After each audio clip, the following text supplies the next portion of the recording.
To all. NTA UGC നെറ്റിൻ്റെ higher education സിസ്റ്റവുമായിട്ട് ബന്ധപ്പെട്ടുള്ള ancient education system of India എന്ന ടോപ്പിക്കിനെ കുറിച്ചാണ് ഞാനിപ്പോൾ ഇവിടെ പറയാൻ പോകുന്നത്. This is my second video in this series. നമ്മൾ ഏൻഷ്യൻ്റ് എഡ്യൂക്കേഷൻ സിസ്റ്റത്തെ നമ്മൾ നോക്കുകയാണെങ്കിൽ നമുക്ക് കാണാൻ സാധിക്കും ഏൻഷ്യൻ്റ് എഡ്യൂക്കേഷൻ സിസ്റ്റം നമുക്കറിയാം, ലോകത്തിലെ തന്നെ ഏറ്റവും പ്രധാനപ്പെട്ട സഞ്ചാരികളായ ഹ്യുവാൻ സാങ് ഇറ്റ് സിംഗ് അവരൊക്കെ ഇന്ത്യൻ ട്രഡീഷണൽ നോളജ് അല്ലെങ്കിൽ ട്രഡീഷണൽ പ്രാക്ടീസസിനെ അത് ഹ്യൂമാനിറ്റിയെ എത്രമാത്രം എൻകറേജ് ചെയ്തിട്ടുണ്ട് എന്നുള്ളത് വ്യക്തമായി പറഞ്ഞിട്ടുള്ള ഒരു കാര്യമാണ്. ഇന്ന് നമ്മൾ silent features of ancient education system നോക്കുകയാണെങ്കിൽ ഏൻഷ്യൻ്റ് എഡ്യൂക്കേഷൻ സിസ്റ്റം മെയിനായിട്ടും ഫോക്കസ് ചെയ്യുന്നത് എന്തിനെയൊക്കെയാണ്? ഒന്ന്, മോറൽ വാല്യൂസ്; രണ്ട്, ഫിസിക്കൽ വാല്യൂസ്; മൂന്ന്, സ്പിരിച്വൽ; നാല്, ഇൻ്റലക്ച്വൽ. ഇത്രയും ആസ്പെക്ട്സ്. ഏതൊക്കെ ആസ്പെക്ട്സ് ആണ്?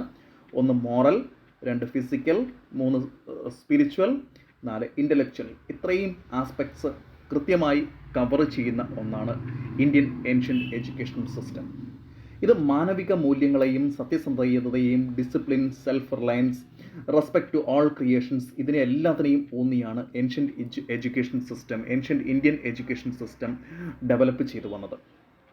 നമ്മൾ ഇതിനെ നോക്കുകയാണെങ്കിൽ നമുക്കറിയാം ഇതിൻ്റെ അകത്ത് എന്താണ്? ലേണിംഗ് ഉണ്ട്, അതിനൊപ്പം തന്നെ ഫിസിക്കൽ ഡെവലപ്മെൻ്റ് ഉണ്ട്. അതേപോലെ തന്നെ അതായത് ഒരേ സമയം തന്നെ ഹെൽത്തി മൈൻഡും ഹെൽത്തി ബോഡിയും ഒരു വിദ്യാർത്ഥിയിൽ ഉണ്ടാക്കിയെടുക്കുക എന്ന ലക്ഷ്യത്തോടു കൂടിയാണ് ഏൻഷ്യൻ്റ് എഡ്യൂക്കേഷൻ സിസ്റ്റം ഇവോൾവ് ചെയ്തു വന്നത്.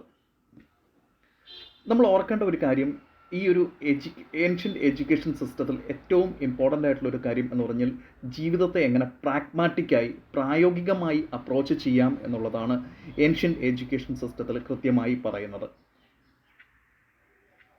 ഇനി ഏൻഷ്യൻ്റ് എഡ്യൂക്കേഷൻ നമ്മളുടെ UGC നെറ്റിൻ്റെ പരീക്ഷയുമായിട്ട് ബന്ധപ്പെട്ട് ഏറ്റവും ഇമ്പോർട്ടൻ്റ് ആയിട്ടുള്ളൊരു ഏരിയയാണ് ഇത്.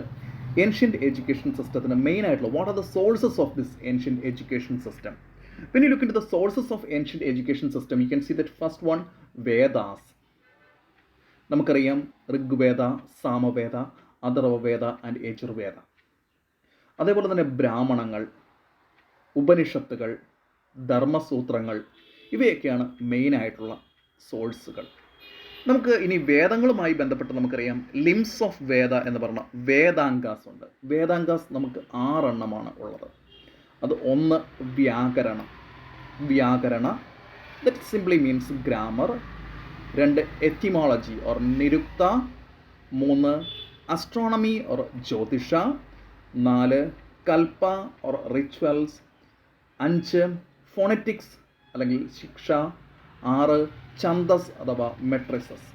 These are the Vedangas. നമ്മൾ ഓർക്കേണ്ട ഒരു കാര്യം ഏതൊക്കെയാണ്? അവയുടെ ഇന്ത്യൻ നെയിംസ് ഒന്നുകൂടെ ഞാൻ പറയുകയാണ്: വ്യാകരണ, നിരുക്ത, ജ്യോതിഷ, കൽപ്പ, ശിക്ഷ, ഛന്ദസ്.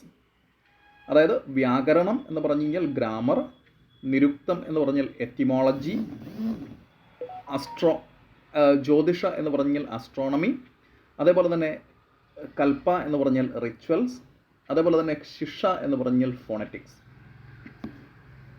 ഇനി അതേപോലെ തന്നെ നമുക്കറിയാം പ്രമുഖമായിട്ടുള്ള റൈറ്റിങ്സ്, അതായത് ആര്യഭടൻ്റെ, പാണിനിയുടെ, കാത്യായനയുടെ, പതഞ്ജലിയുടെ ഇവരുടെയൊക്കെ റൈറ്റിങ്സ് ഒരു വലിയ സോഴ്സായിരുന്നു. അതേപോലെ തന്നെ ചരക സംഹിത, സുശ്രുത സംഹിത എന്ന് പറയുന്ന ആയുർവേദ സംബന്ധികളായിട്ടുള്ള ബുക്കുകൾ. ഇനി ഇതേപോലെ തന്നെ ശാസ്ത്രങ്ങൾ എന്ന് പറഞ്ഞാൽ ലേൺഡ് ഡിസിപ്ലിൻസിനെയാണ് നമ്മൾ ശാസ്ത്രങ്ങൾ എന്ന് വിളിക്കുക. അതേപോലെ തന്നെ കാവ്യങ്ങളുണ്ട്, ഇമാജിനേറ്റീവ്, അതായത് കാവ്യാത്മകമായിട്ടുള്ള ഭാവനയിലൂടെ സൃഷ്ടിച്ച ക്രിയേറ്റീവ് ലിറ്ററേച്ചേഴ്സ് ഉണ്ട്. ഇനി ഇത് കൂടാതെ മെയിൻ സോഴ്സസ് ഓഫ് ലിറ്ററേച്ചേഴ്സ് അല്ലെങ്കിൽ സോഴ്സസ് ഓഫ് ലേണിംഗ് എവിടെ നിന്നൊക്കെയാണ് എടുത്തിരിക്കുന്നത്? ഒന്ന്, ഇതിഹാസം, ചരിത്രം; രണ്ട്, അന്വേഷികി അഥവാ ലോജിക്; മൂന്ന്, മീമാംസ അഥവാ ഇൻ്റർപ്രട്ടേഷൻ; നാല്, ശില്പശാസ്ത്ര അഥവാ ആർക്കിടെക്ചർ; അഞ്ച്, അർത്ഥശാസ്ത്ര അഥവാ പോയട്രി; ആറ്, വാർത്ത. അതിൻ്റെ അകത്ത് കുറേയധികം സാധനങ്ങൾ വരുന്നുണ്ട്. ഏതൊക്കെയാണ്? അഗ്രികൾച്ചർ വരുന്നുണ്ട്, ട്രേഡ് വരുന്നുണ്ട്, കൊമേഴ്സ് വരുന്നുണ്ട്, ആനിമൽ ഹസ്ബൻഡറി വരുന്നുണ്ട്.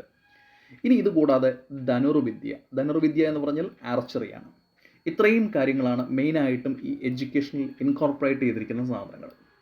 ഇനി ഫിസിക്കൽ എഡ്യൂക്കേഷന് വലിയൊരു വാല്യൂ ഇതിൻ്റെ അകത്തുണ്ട്. ഫിസിക്കൽ എഡ്യൂക്കേഷൻ്റെ കേസ് നമ്മൾ നോക്കുകയാണെങ്കിൽ ഫിസിക്കൽ എഡ്യൂക്കേഷൻ്റെ ഇതിൽ നമ്മൾ ഫിസിക്കൽ എഡ്യൂക്കേഷൻ മെയിനായിട്ടും 4 കാര്യങ്ങളാണ് ഉൾപ്പെടുത്താറ്.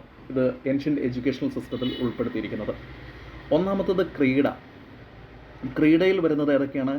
ഗെയിംസ് ആൻഡ് റിക്രിയേഷണൽ ആക്ടിവിറ്റീസാണ് ക്രീഡയിൽ വരുന്നത്. 2 വ്യായാമപ്രകാര, അത് എക്സസൈസസ് ആണ്. 3 ധനുർവിദ്യ, അത് ആർച്ചറിയാണ്. For acquiring martial arts, archery and martial arts. അതേപോലെ തന്നെ യോഗ സാധന, അത് training of the mind and ബോഡിയാണ് യോഗ സാധനയിൽ വരുന്നത്. ഇനി അതേപോലെ തന്നെ ഇത് കൂടാതെ ശാസ്ത്രാർത്ഥ, ഗുരുവും ശിഷ്യന്മാരും ഒരുമിച്ച് താമസിച്ചുകൊണ്ടാണ് വിദ്യ അഭ്യസിക്കുന്നത്. അതായത് ഗുരുകുല സമ്പ്രദായമാണ് ഈ വിദ്യ ഒക്കെ അഭ്യസിപ്പിക്കാൻ വേണ്ടിയിട്ട് ഉള്ളത്. ഈ ലേൺഡ് ഡിബേറ്റ്സ്, അതായത് ഗുരുവും ശിഷ്യന്മാരും ഉൾപ്പെടുന്ന ലേൺഡ് ഡിബേറ്റ്സിലൂടെ ഒരുപാട് കാര്യങ്ങൾ ശിഷ്യരിലേക്ക് പകർന്നു കൊടുക്കുന്ന ഒരു രീതി, അല്ലെങ്കിൽ ശിഷ്യരെ ആർജിക്കുന്ന ഒരു രീതിയുണ്ട്. ഇത് ഇത്രയുമാണ് മെയിനായിട്ടും നമ്മൾ ഇതിൻ്റെ സോഴ്സസ് ഓഫ് എഡ്യൂക്കേഷൻ നമ്മൾ നോക്കുകയാണെങ്കിൽ, അല്ലെങ്കിൽ ഏൻഷ്യൻ്റ് എഡ്യൂക്കേഷൻ്റെ ഒരു basic structure and sources of information നോക്കുകയാണെങ്കിൽ നമുക്ക് കാണാൻ സാധിക്കുന്നത്.